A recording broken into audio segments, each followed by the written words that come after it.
Easy E, how are we?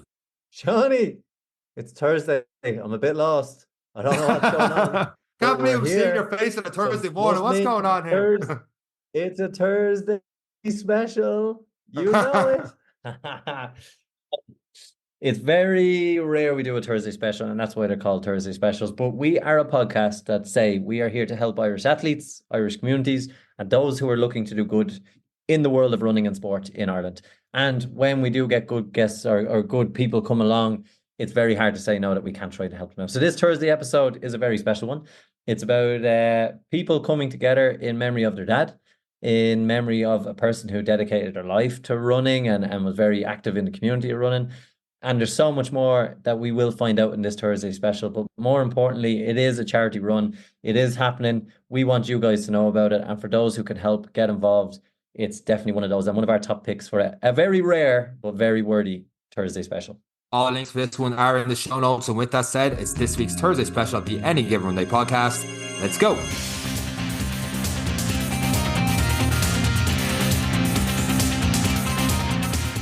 Our next guest on the Any Given Day podcast is organising the 5-mile charity run in Ballyagran on Saturday, October 12th to raise awareness for cancer research and fundraising for the Midwestern Cancer Foundation in memory of his father who passed away in February. Tom Brady, welcome to this week's episode of the Any Given Day podcast. How are you getting on? Well, guys, thanks, Sean. Thanks for the introduction. How's everything going? Good, yeah. I want Sean to pronounce the name of that town there again. Go on, do you know Sean. what? So what we do every week is Eric goes through stuff for the podcast, and I was like, I have a question, and I was like, what is the question? It's like, oh yeah, I had a row here. It's like Ballyagran, Bally. Where is it? And where? Get us over. No, Sean's like, I say, the fella that organises the stag do's and organises the weddings and everything. He has it right in one. It's Ballyagran, so fair play, Sean. And I think Eric's kind of the guy that just turns up on the day and, okay, guys, where do you need me? So, yeah. He just about saved it. Tom, you are very welcome to the podcast. Thanks so much for not slagging Sean with me. But it's great to have you here. When did you, obviously, there's a story to this. There's a story, and Sean has touched on it in the intro. And again, we're sorry for the loss of your father, but everyone who runs has a story. And where we'd like to start is, how did this all start for you? Yeah, so I suppose it all goes back to, I suppose, February of this year when we lost my father, Tom Brady. So he was, I don't know how many years he's been running, but I think there was a stat thrown out at one stage around the funeral that he did something like 40 Dublin Marathons out of 41 at the time. So, wow. Yeah, so he was a very seasoned runner. He was big into these ultra marathons. And then my sister Neve is kind of following in his footsteps as doing the marathons. I haven't got to that level yet, but we can come to that later. And I suppose shortly after he passed away, we're trying to find the right blend of having the local community in Ballyagran, which is just outside Charleville on the Cork-Limerick border, if people don't know where it is. And we're kind of seeing, okay, he's heavily involved in the GA Club. He was heavily involved with North Cork Athletic Association and was always kind of a person in the community, helping out, doing bits and pieces from stewarding to raising money to taking people running and getting people ready for marathons, or even doing the pacing in the Charleville half marathon, which was on there last week. I think it was the national half marathon this year, could be wrong. And so after that, we kind of came to, all right, the best way to honour my father and his legacy with the family was, let's do a 5K fun run and a 5-mile road race on 2 different circuits within the same locality. So from talking to North Cork, they came out back to me then and said, look, we could do this, this and this. And quickly, thanks to Dermot and Mike in North Cork Association, they got the ball rolling. They did the measurements. They did everything that we needed to do with regards setting it up. And I suppose where we were about 3 weeks away from the first, hopefully first of many. Let's see how the success goes this year of raising money for the cancer research in Midwest Hospital Limerick. And yeah, I suppose that's it in a nutshell, Eric. Excellent. And look, it's brilliant, and it's great that you've been motivated, and obviously Dad has had a huge influence. But how did he not get you doing marathons? Did you not go to Dublin and see at least 30 of these 40 marathons and go, I'll give this a go? Because anyone who shows up there, obviously it got to your sister. We'll have her on the next week, our favorite sibling. But yeah. how did did it not rub off on you, or did you just think Dad was nuts? I think there's a part of that Dad was nuts and that he just wanted to get away from us for a few hours, and running was the best out. I do remember one time going back, I'd say I was like 10 or 12 at the time, with my sister and my mother, and we all went to Dublin. We stayed out near, I think, Raheny or somewhere like that. And at the time, we said we'd go in and see Dad start at the road race. So that was fine. Went in. And I think, as I'm a big United fan, Manchester United just opened a shop in Dublin. I remember sitting outside the shop for about, I think, 2 or 3 hours waiting for it to open to actually go in and say, I can't actually afford anything in here. Maybe a rubber and a pencil. And then I think that was the highlight of me going to Dublin Marathons. But like my mother and father would often go, my sister would be there. Look, I think it's more like Dublin Marathons, like the National Electric Picnic for runners, or compared to the ploughing championship for farmers. That's what Dublin Marathon is. So each their own, and leave them off to it. I've never heard of Dublin Marathon you compare it to ploughing championships. No, that made so much sense. I love it. I'm all about it. Even if you haven't trained, sure, just show up. We'll figure it out. We'll pitch a tent somewhere. You know, like it's it is. I think I don't think anyone has described Dublin Marathon so well. Yeah. And then in the last couple, were you doing much runs this year, or when that's decided, you're like, okay, I got to train myself now for the 5 mile. How did that come about? I've started to do even a few 5Ks just to build myself back up. I did do running during COVID, and I think I got to the stage of doing 18, 20K, and it was like the kind of Forrest Gump moment of, okay, why am I doing this? And next thing, I just stopped and I went home and started playing. I think the restrictions were lifted, started playing football or soccer then again, and I was like, okay, I'll get back to it. But I think running is, for me anyway, everyone has a different outlook on it. It's not just about the fitness, but it's about the mental strength that you need to do it. I think there's a serious amount of mental strength behind going out on your own, especially. I think it's tough on your own, but when you're in a group of people, as I've done in the past, it just flies by. And you don't even miss that you've done a 5K or you've done 5 mile. But I suppose when you're getting up there at 6 o'clock in the morning and saying, all right, let's go and do a 10K, or like, oh crap. So yeah, I still have an interest in it, but I think it's just the mental side that's kind of hampering me of trying to get through it, where I prefer to be going out flaking and hurley or trying to rise the ball for 70 minutes or 60 minutes and see how I come out, how I fare out the back of that. It's one thing a lot of, and a couple of our guests who we've interviewed over the last couple of weeks have said it was a big change for them going into running, because they'd run with a ball for days, or they'd chase a ball for days, or they'd chase a person with a ball for days. But when it's just you versus you in your own head for a certain period of time, it's a really, really tough task. It's a tough thing to manage, I suppose. And have you found, even with this 5K and 5 mile and a little bit of training, that you're beginning to enjoy your own company? Yeah, and I think it's, I suppose, compared to like, I suppose running is in one way has gone through its own revolution or evolution. And what I mean by that is, over the last number of years, if you go back like 10 years ago, people would go out with their iPods and they'd listen to their set list. Now you're going out with your smartwatch. You're going out with, okay, I listen to podcasts now on, I don't know, Diary CEO, or I listen to your own podcast and see what's the latest episode. But like, you're not alone when you're running now, compared to going like 20 years ago or 10 years ago. You're like, oh, you listen to the same Oasis classics songs over and over on repeat with a Walkman taped to your arm. Sony, whatever. Like, or my first tape was, what was it, The Course? That's a bad call out, but yeah. Here, it's not bad. There's still a banger when it comes on now at Christmas. It is, yeah. Get Jimmy Core on next. I don't know about that.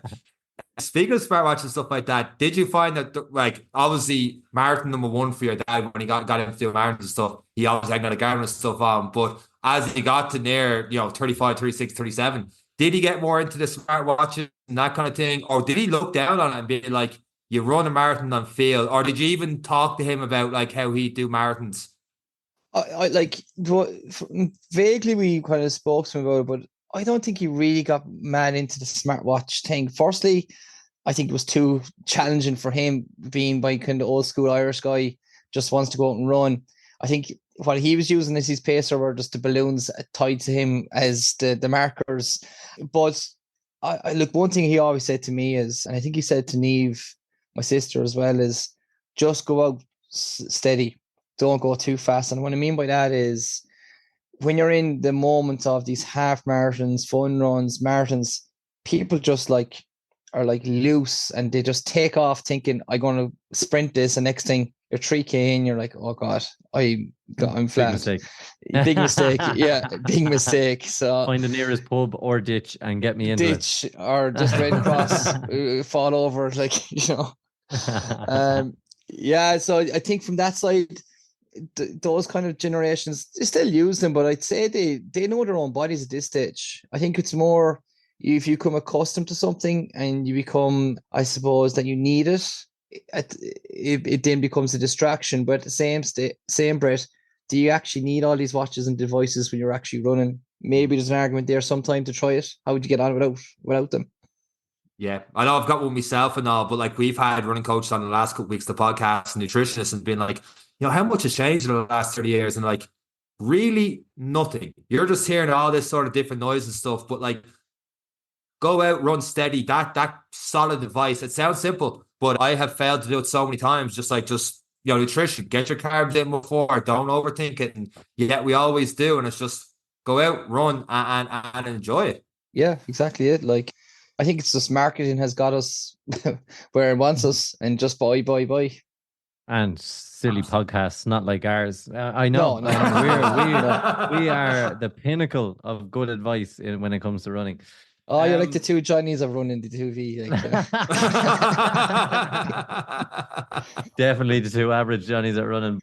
What does this mean, I suppose, for your family? Because it's you lost your dad, and to dedicate something that he has dedicated his life to in terms of charity and training people and running. And I suppose a lot of people identify themselves as runners or they have running as part of your life. And this is very much for your dad. So what does it mean for you guys as a family now to put this race together? Yeah, I suppose it's kind of a testament to my father and what he's done over the last number of years with helping out people that are already starting doing the Couch to 5K, to people that got to the marathons, even the local community getting behind it as well to kind of, I suppose, publicize the area and the J Club and in that breath. But I suppose like what we're trying to achieve is like cancer's everywhere. And with cancer, it doesn't discriminate of if you're rich, poor, whatever color skin you are. It doesn't matter if you're fit, unfit, whatever the case may be. And we're kind of trying to raise money to put more into research, because even there recently, the amount of other family members and friends that have been diagnosed or have been lost to cancer is just quite astonishing. And I don't know, like, look, you could go spend hours here on it of talking about cancer and talking about different why people get it and why you don't get it. But like, it's crazy when you look at the age demographic of how younger people are getting it now. And where you see certain cancers over the last number of years have become, I suppose, acceptable, there's other ones out there that you're still unsure of. And that's where we are kind of in a roundabout way. It brings me back to my point, because I don't know the exact name of it, but I could do it injustice. I think it could be Reicher's syndrome, the cancer my father got. I think only 2 or 3% get that when they have leukemia. So we're trying to kind of get the money together to put more research into that, to save more lives. And hopefully with Professor Clifford in Midwest Hospital in Limerick, they have the supports that they are needed. So I think at the end of the day, my father was saying, I know I shouldn't be cursing here. What the fuck are you at doing a road race for me?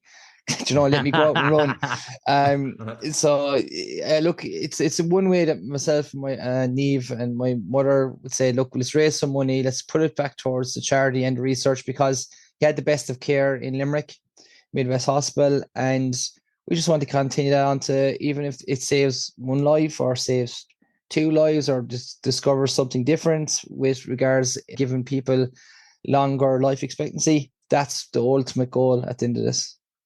And it comes back to the point as well that, a lot of people out there, when you stand on the side of a marathon or you stand on the side, you will see the number of people who are running for a cause or are running for something, and something's motivated. And I think it's a nice touch, although your dad would be cursing, like, what are you doing? Yeah. But it is a nice touch that for your area and for the people who are around you and for the better of people, that we can try and fundraise and as you said, try and better someone else's. Like, it's a kind of a difficult thing, but the realization that it's not going to change the world, but maybe we can change one person's life, and that's what an event like this is really about, isn't it? Just for one person, we can make exactly. And even it doesn't have to be cancer as such. Maybe it's mental health, maybe it's their own fitness.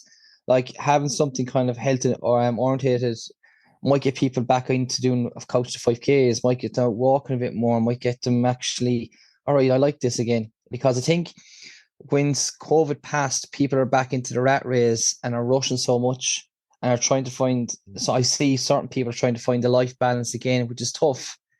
And hopefully this might kind of reignite some of their feelings again towards actually doing a bit of running, listen to podcasts, listen to yourselves, and stay insane.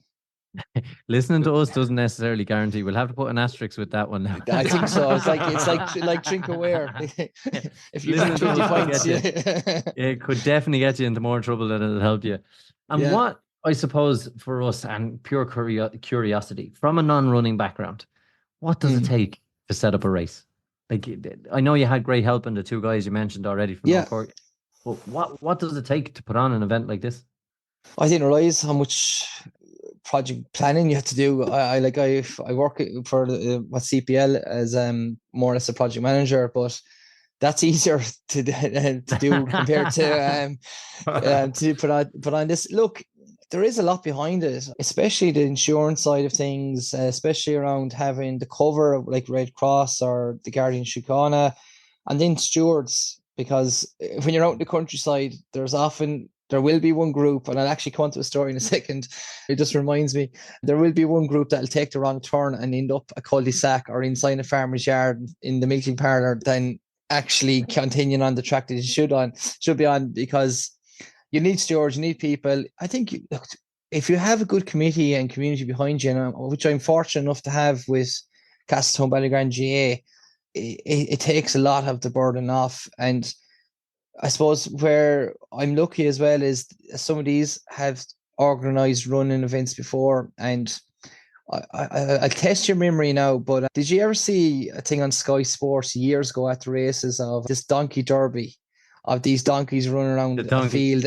Yeah, derby and the lads running around. Yes. Yeah. That's more or less that's what Castletown Ballyagran's known for, really, is that donkey derby. No right? way. Yeah. That viral video that went out like 94, 95. That thing. Viral, and he's commentating on it. Yeah. That's the neighbouring, like, I suppose, village. So it's 2 villages in one, Castletown Ballyagran. So like, that's the run's actually going very, very close. So to get the numbers up, we'll get people in there. Look, you'll get definitely a glimpse of that field if you sign up to the 5-mile run. So. 90s back, I love it. Yeah, we'll get the donkeys back.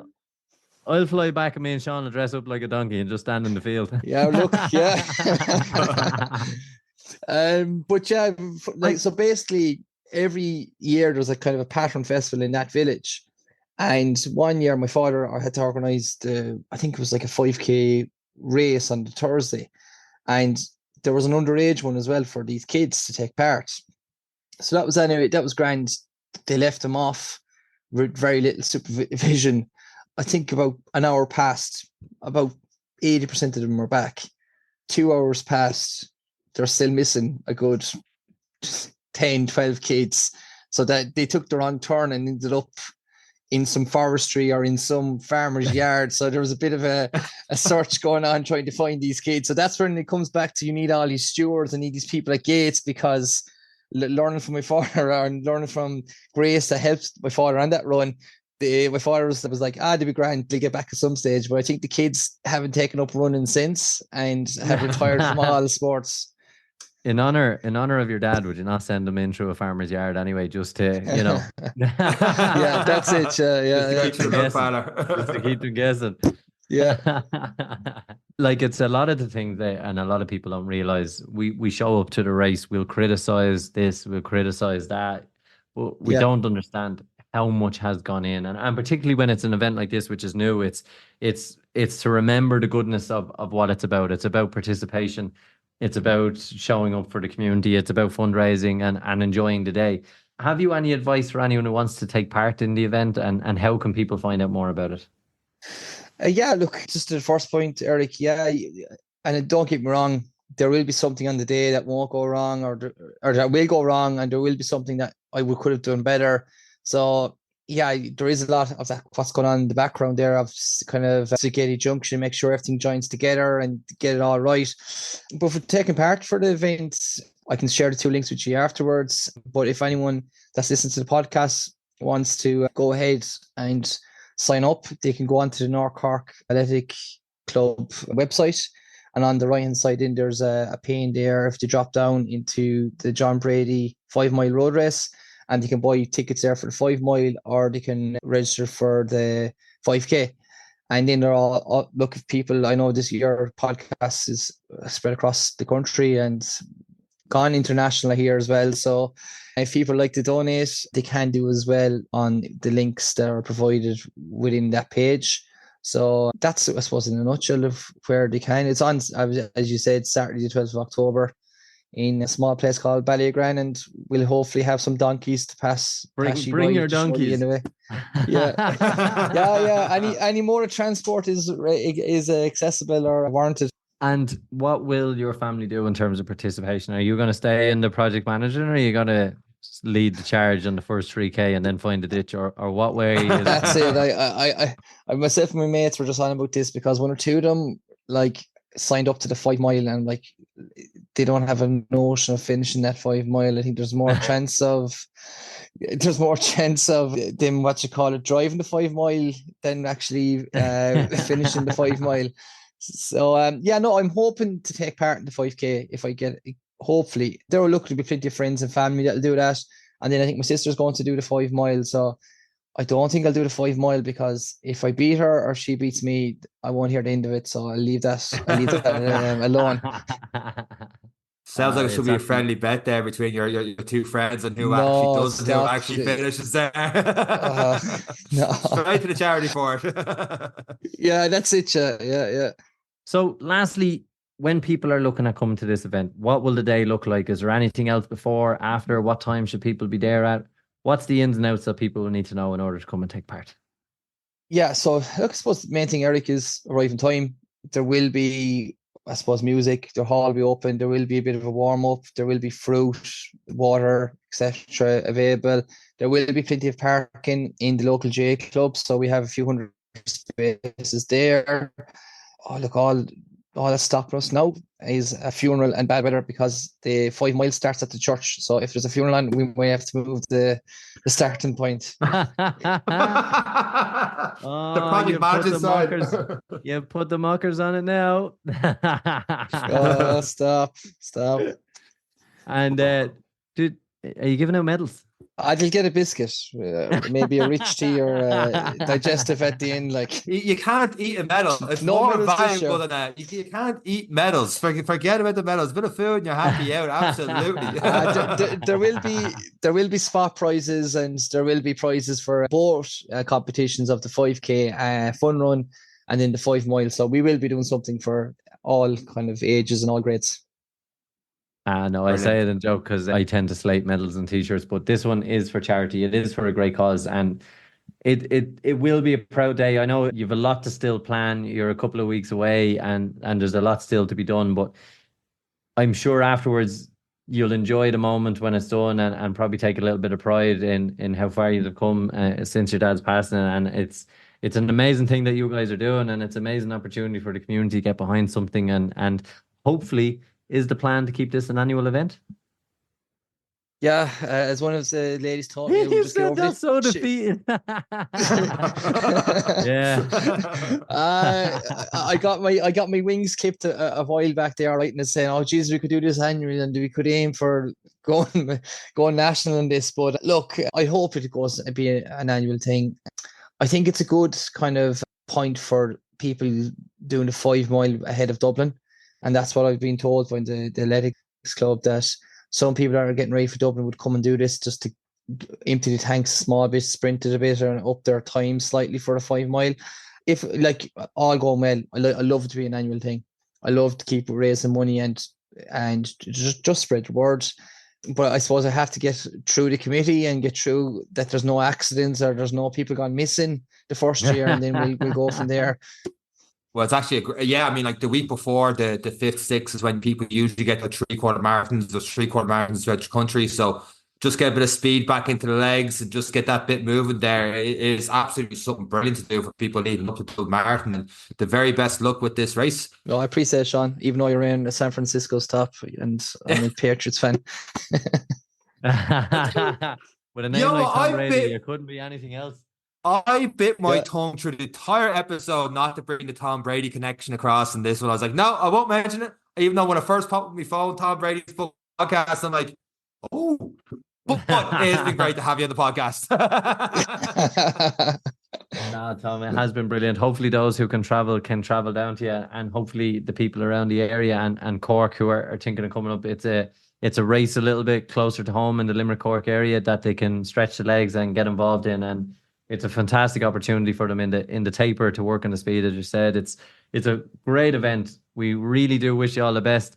We hope there's no weddings, funerals, or unplanned kind of milking parlors, but or donkey derbies for the day, like donkey derbies. Hey, listen, to be honest, if a donkey derby showed up in the midway, I would have actually, that's festival stuff. Now we're talking about a real electric picnic of running. So it's we are. Brilliant.